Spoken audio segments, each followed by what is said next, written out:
mga pin, sobrang dami awards pero walang pera. No? Na-scam na bang lahat?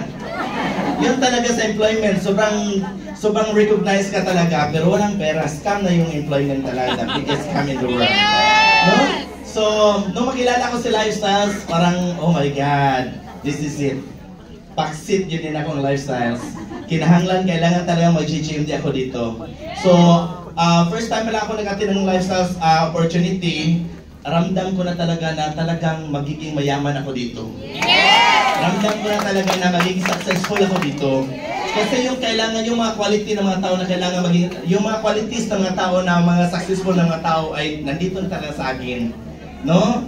Pag isa lang talaga, dapat paniwalaan mo talaga na parang i-poison yung self mo ba, paniwalaan mo lang talaga na kaya mong gawin yung lifestyle business. Kasi pag hindi ka naniwala, wala talaga mangyayari sa iyo dito. Pag hindi ka naniwala sa sarili mo, hindi ka talaga marunong mag-commit. Yung parang hindi ka na, parang ayaw mo maging accountable. Pag ganun ka talaga na distributor, ayaw mo na responsibility, accountability, manimaho dyan kang iti diri. Yes, sir!